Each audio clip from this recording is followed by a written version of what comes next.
And good morning. It is 20 minutes after 7 o'clock, and joining us in studio this morning, City Council candidate for Ward 3, Ed Heldebrand, joining us in studio this morning. Morning, sir. How you doing today? Hey, I'm great, Mike. Good morning with you as well. Well, thanks for joining us this morning, getting up. I don't know if President's Day is normally a day off for you. I don't think in the car industry they don't. Usually days like this are busy days for the car world. So. That's exactly right. We don't get many days off, I'll tell you that. Occasional Sunday or two here. But first off, thank you for spending a few minutes with us here. And thank you for also, stepping up and getting involved in our community. I know when we talk about municipal elections, that at this level of election, it really is your neighbors, you're the people that you go to church with, the people you go to the store with, the people you recreate with.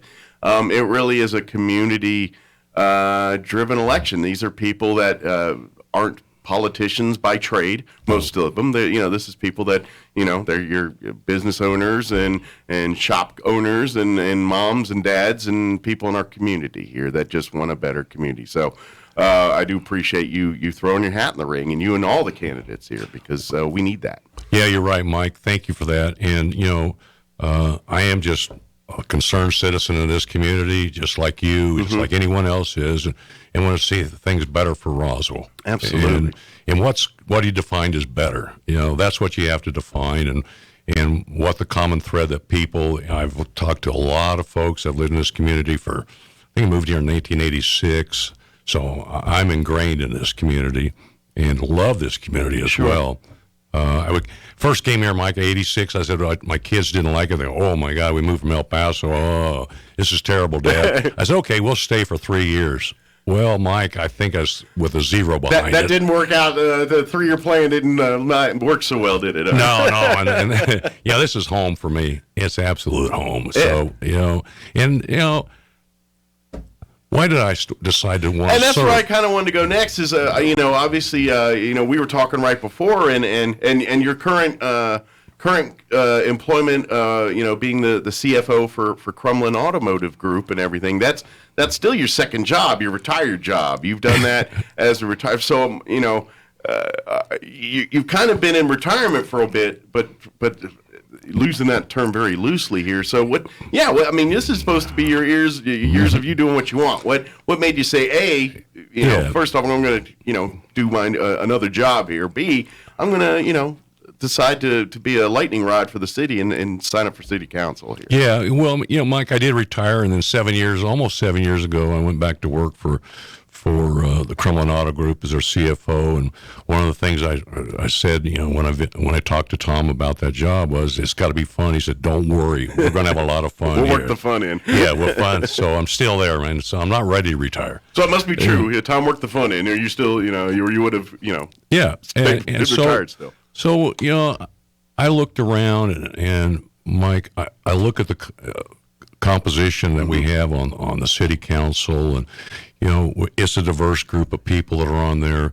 But one of the things I've seen that has been lacking, and I'm a CPA with 35 plus years of experience working with budgets and finance, and I don't see a lot of that strength on the current council. Gotcha. So I said, let me put my name out there and let people make a decision whether they want that as a component of our current city council. Gotcha. So basically, and let me kind of, if I'm wrong on this, please break me down. Sure. But kind of what you're saying is that, when you look at your city council, you kind of want people with various backgrounds and using that expertise in their backgrounds to make decisions here.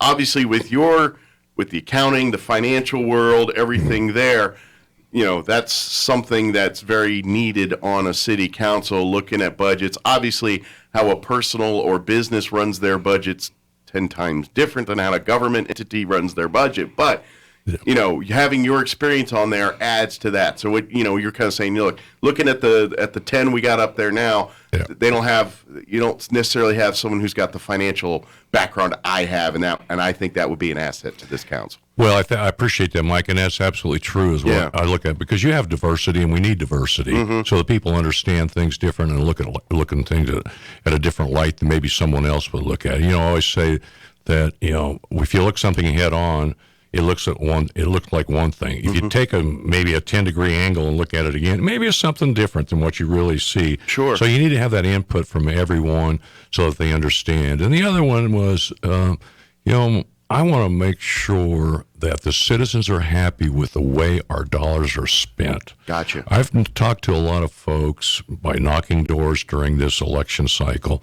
and I've found that a lot of people are not happy.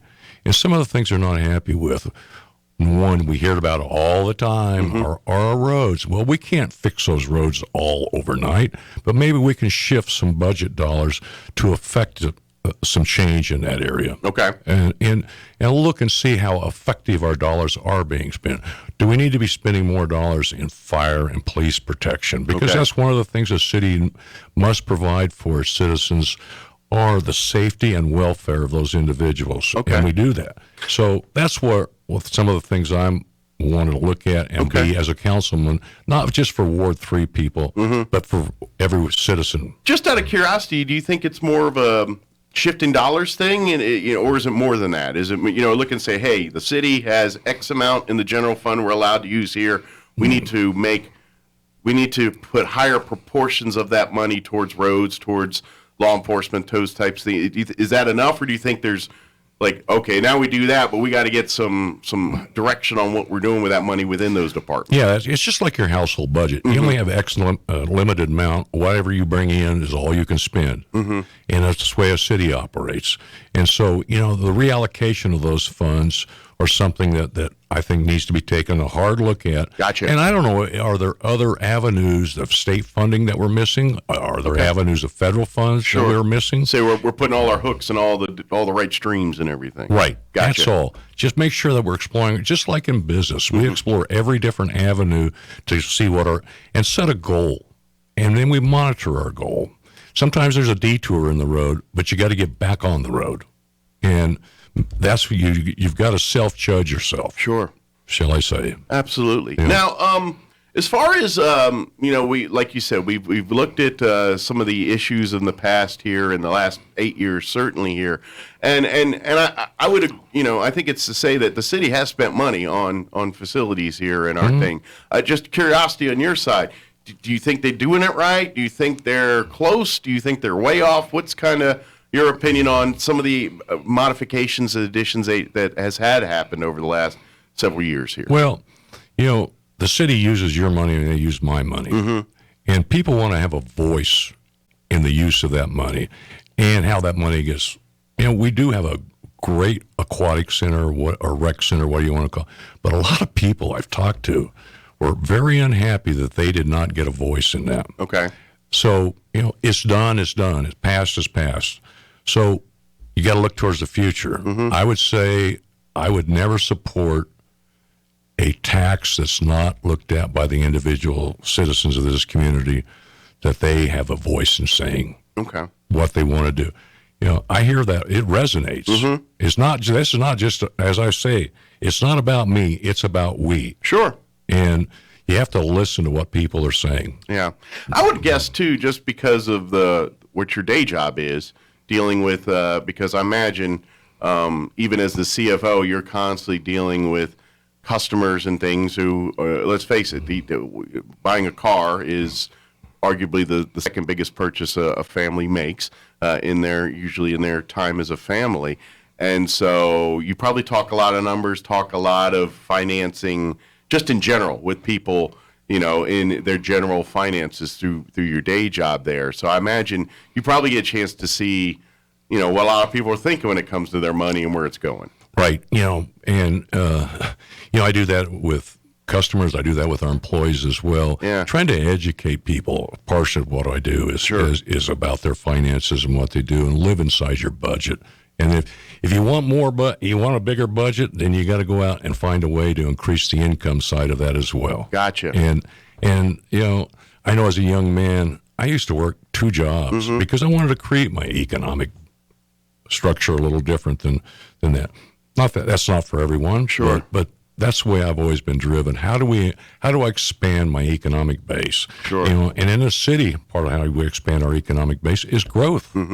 That's how we're going to help expand our economic base here. Sure. It's a sad thing. We didn't quite get to 50,000 people again. Which I still think we have. I just don't know. I mean, where are they? I drive the streets of this town, and we're a busy community, and it's a lot busier than it was 10 years ago. It's a lot busier than it was 20 years ago. I agree with you. Yeah. The account, it missed them, whether it was COVID related or whatever happened. Yeah. But with new construction going on in this community, there's more than 50,000 people. Yeah. But we missed it, and we should never let that happen again. Yeah. So let me ask. Obviously, Ward 3, you have those issues in Ward 3, but as a city councilor, you're making decisions that impact the entire city.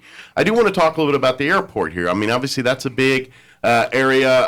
I would say, and I think yourself and many others agree, that can be a linchpin to Southeast New Mexico's ticket to really, bringing us in.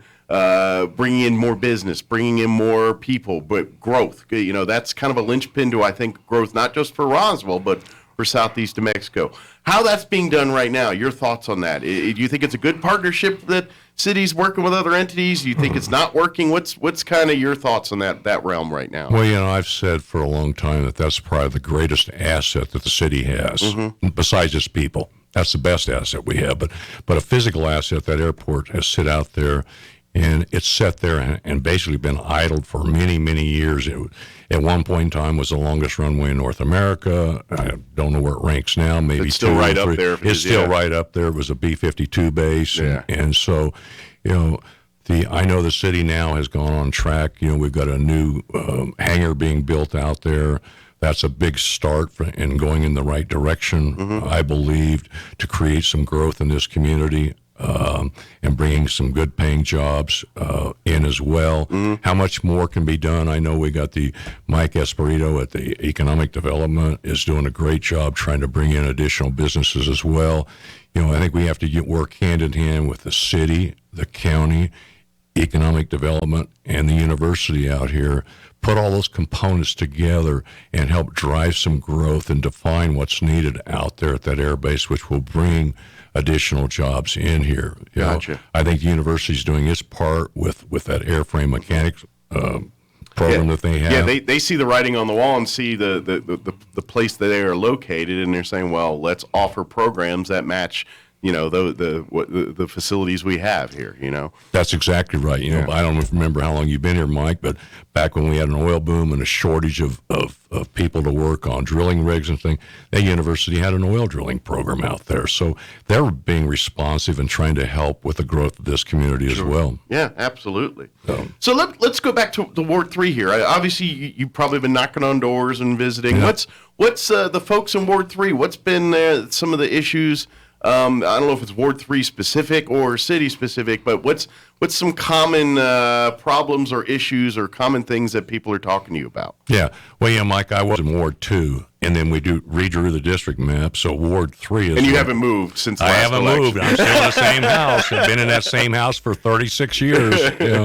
But the boundary lines did move on me, and it's a large landmass ward. If you look on the map, that runs all the way from the north, almost to the city limits on the north end and west, and it runs all the way past 2nd Street. And that was the one area where you live at, particularly, is kind of where the lines got. I mean, for the most part, the wards were pretty much the same, except that one area, and so folks that formerly were in 2 are now in 3, and probably vice versa. So if you're in that area, you might want to confirm and double check before you go vote, just to clarify. That's true, because I've knocked on some doors and people go, I don't know what ward I'm in now. And I go, well, I'll tell you what ward you're in, because I'm running for Ward 3. But I had to do some checking. But go back to your question, Mike. The common thread that people are talking about, again, I keep hearing it. Roads. That's the big one. And that seems to be the big one that I hear from people. And, I said, well, that's a priority. And again, I talk about shifting of funds in the budget that would go towards that. And what's beneficial, as again, I go back, what's beneficial to all? That's what we have to look at. And that's where I'm hearing people say is roads, and roads. Gotcha. So let's go let's go good side. Let's look like things you're seeing that the city are doing right now, or programs, entities.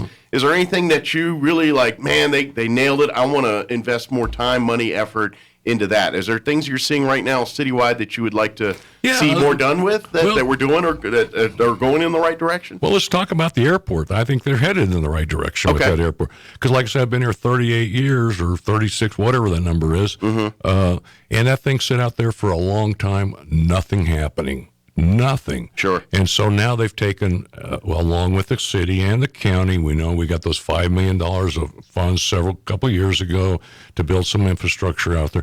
That's headed in the right direction. And so what's the master plan? That's what I'm interested in. What is the city's master plan, and can that master plan fit in with what the county's master plan is to create that driver for economic growth out at that airport? Going in the right way. And let's just pick that momentum and let's build on it and make it bigger and make it stronger. Absolutely. I do want to ask a little bit with, we were talking redistricting here in our city, but obviously statewide, that's a bigger thing. And I know this is a municipal election, but at the same time, assuming you get elected, you're about to serve on a city council where now Chaves County sits in a county where we got 3 congressional districts and things. Do you think, as a city councilor, that's got to, I would imagine, you have to anticipate some interesting things that may come across this city council over the next 4 years, especially with the climate of the political climate of the state right now? Yeah, you're right, Mike. They carved up Roswell into 3 different districts, shall we say, 1, 2, and 3 congressional districts. I don't know how that serves anyone when they did that. I mean, you could be in District 1, I could be in District 2, and a common friend we have, it could be in District 3. Yeah, we're all in the same town. All in the same town. Or same county, yeah. And so, I'm hoping that someone is taking a hard look at that and will test that in the court system to see how that thing really worked, because it's divisive. Yeah. And how do we get someone in Congressional Seat 1 to pay attention to us down here in Roswell and Chaves County? Sure. That's going to be difficult for us. I just didn't know if you thought, like, maybe as a city council that might propose just interesting things that may come across, or ordinances that need to be put in place because of, the way the climate lives right now. It's always wonderful how people think they're smarter than you and I, and how they need to make things for us that we can't make our own decision on. Sure. I want to, from your business perspective, I want to, and this is me just curious, your experiences. Obviously, as a city, we want our city to partner with our businesses, our residents, and everything else. Obviously, with your experience and your impact working in a business in the city of Roswell, probably even as CFO, you've probably had to deal with a lot of city officials and things to navigate what you're trying to do that doesn't get to Tom's desk here. I got to know your experience personally, and as a member of the Crumlin Auto Group, has that relationship been good? And do you see do you think our city does do a good job of maintaining and working relationships with some of our businesses in our community like that? Because I bet you see it from the business perspective every day. So I'm just curious to see what you think about that. Yeah, I do, Mike. In my prior life to Crumlin Auto Group, I was a CFO for the Robert O. Anderson family. So I go with way back, shall I say, in dealing with the city and the county. And I have I've had relationships with city officials, county officials, state officials as well. And we'll bring those relationships to help with the city council. Gotcha. Every day we have something we have to deal with, that we have regulations, whether they be city regulations, whether they be county regulations, state or federal, and how we have to adapt, and how does that affect us, and what cost does that put into our business? What is the benefit for that regulation? And sometimes so you go, okay, I understand that regulation because there's one bad apple over here that has spoiled the whole barrel, and they've got to do something about it, so therefore they change the rules on all of us. Gotcha. But we need to make sure that some of these rule changes, whether they be local or state or federal, what do they do to a business? Do they hinder their growth? Think those things through, and what happens to the ultimate end user. Sure. Sometimes those things get passed, and that's not what's thought about. Yeah. You know, what is the whole? Sure. And since we're talking that too, obviously COVID has thrown a huge wrinkle in the last couple of years and things, and I'm sure you've seen that too. Your opinion, how the city handled the whole COVID from their perspective, good job, bad job, somewhere in between, just what are your I think thoughts on probably that? somewhere in between. Some of that they were mandated by Santa Fe, and I will tell you, I will fight against every mandate against Santa Fe when it comes to those kind of things. What we did to our jobs, what we did to the economy, Gotcha. what we did to the So young kind of with the people. mayor standing up, telling that you support all that. I support that. We're not, Okay. What we've done to these young children in our education cycle for the last 2 years was absolutely terrible. And we're not going to see what that really, the benefit, I don't see what the benefit was. Sure. But I see that there's probably going to be some problems associated with that, and it's starting to come out now. And I would never do that. I'm a believer that freedom of choice. Gotcha. Let me ask too, with relationships and things. Since I know we're talking a little bit about, Are you obviously. talking about my wife? Yeah, you know what? I'll let that you and your pastor, your guidance counselor figure that one out there, or counselor. But when it comes to the city and its relationships and with the counties, with the things, your opinion is there anywhere we're missing the boat on? Is it, or we're doing too much for any? I mean, what is your thought? Like, and how our overall relationships with the business community, the city I'm talking about, with the counties and other municipalities, just do you think we're nailing it? Do you think we're missing the boat on some of this, or somewhere in between? Well, Mike, I think, we've had some dealings. I've had some dealings with the city, myself personally, Sure. and also with business, and I don't find them unreasonable. Gotcha. I Okay. find that, So you think they got it? I think that part they're nailing. and I think they're trying to work harder to get it. Gotcha. I Okay. really do. I think we've got a city manager who understands some things. That's not an easy job being a city manager for this city. Yeah, you're kind of the you got 600 some employees that you're responsible for. Yeah, and let's face it, anything that the council, creates, the city manager, disagree, has to make happen. That's exactly right. He may not agree with any of it. He may not agree with any of it, but he's got to make it happen. Exactly. And so, I think the council has to have a good relationship with the city manager because we are a city-managed city. Sure. Yeah. Well, and it's a unique relationship, much like a superintendent and school board, where in theory the city council, if you're looking for pecking orders, is higher on the food chain than the county or city manager here. Right.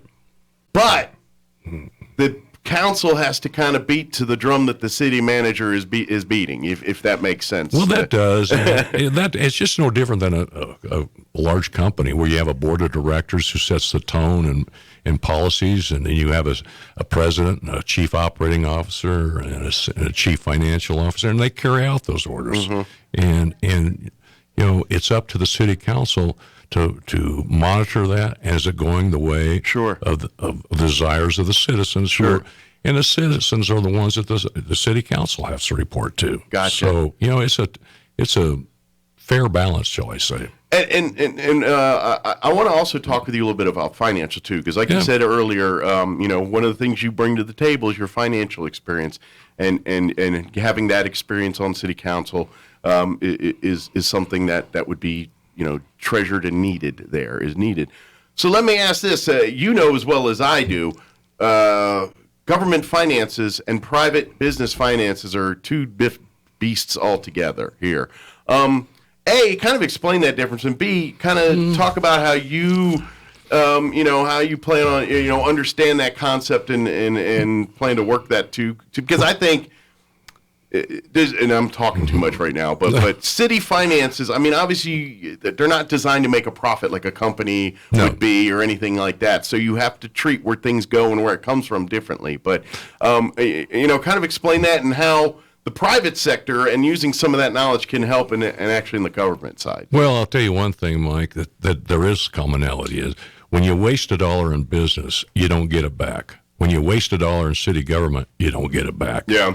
So, you got to make sure that your dollars that you do have are being effective and not wasted.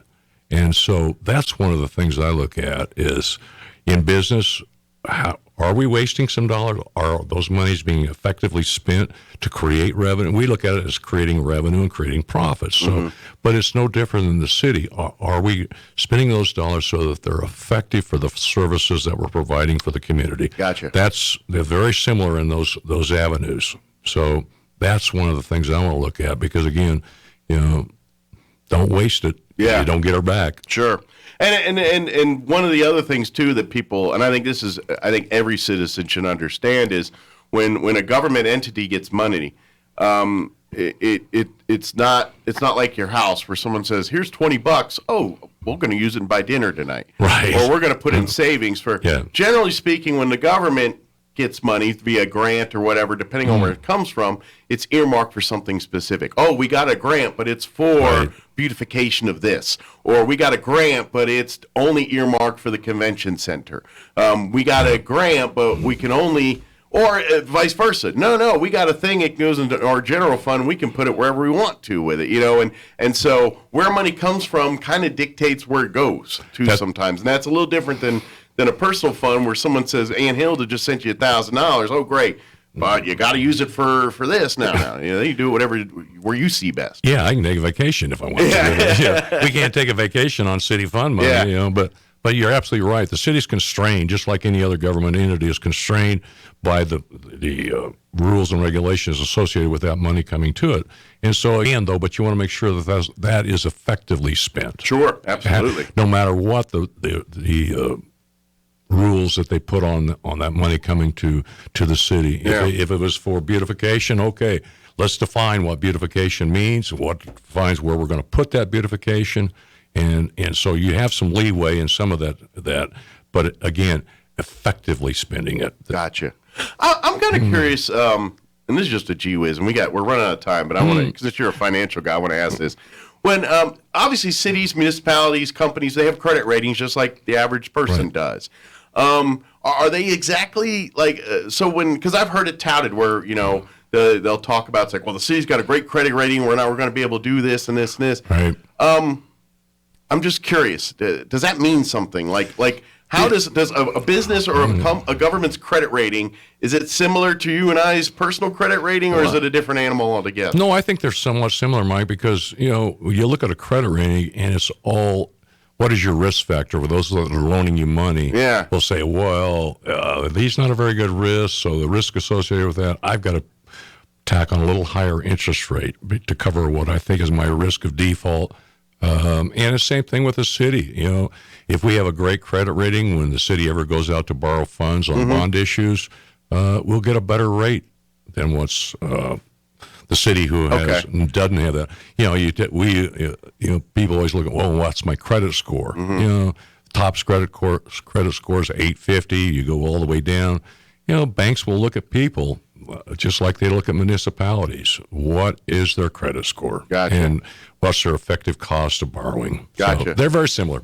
Okay, I just didn't know if it meant the same, like a good, an A rating or whatever they call it, is the same as me having an 800 credit score. Is that like they give that out to everybody, and as long as you pay your bills, you're gonna, you know what I mean? It's kind of like you hear we're recommended by the Better Business. Like, what does that mean? Is that something that's tangible, I think or is that part just of that something? is you're recommended by the Better Business Bureau. You paid your dues. Yeah, that's what I'm saying. It's like, does that mean I paid my $150 a year? But dude, exactly. So, well, we're out of time here, but I want to leave the last minute here for you to talk about anything that we didn't get a chance to talk about that you want to make sure you tell people out there that about you, about the campaign that we just didn't get a chance to talk about. I can't believe the time's already up. Yeah, Mike. I know, we're going by quick. Yeah, it really does. I've just enjoyed visiting with you this morning, and hopefully I've reached some people out there listening to you. I know everyone listens to Mike Winters in the morning, but at least one or two.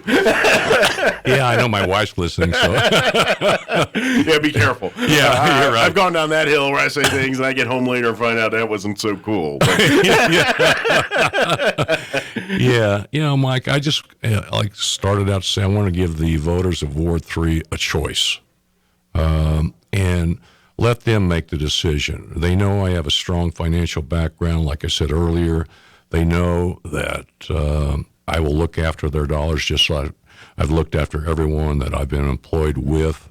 I look after their dollars as well. And I just want to give them an opportunity to say, that's what I'm looking for in a city councilor, to bring some diversity to that city council, which does not truly exist today. Very good. So, again, Mike, I've said it, and it's not about me. It's about we, and that is collectively with everyone in this community.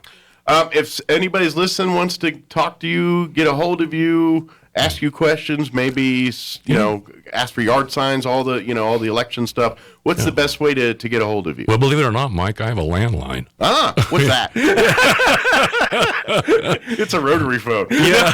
It's still got an 8-foot cord, the whole thing. Oh, yeah. Hangs on the wall. I have a landline, but it's through the internet, so I really don't even have a landline in here. They can reach and leave a message on my landline, which is 624-0339. Okay. Or my cell number is 575-317-4267. Very good. Do you have a Facebook page? Or No, what? Mike, I'm not a Facebook person. Okay. Very I just good. never have gotten to that level of technology in my life. Gotcha. Yeah. Very good. But reach out, come on by the Crumlin Group, and if you're not, if you're looking for a car, anybody can help you there. If you're looking for Ed, then just come on and call ahead, maybe get an appointment there. Yeah, He does have a day job. I'll be yeah. They do have expectations and things I they need to just want you accomplish to every hang day. out and drink their coffee and leave.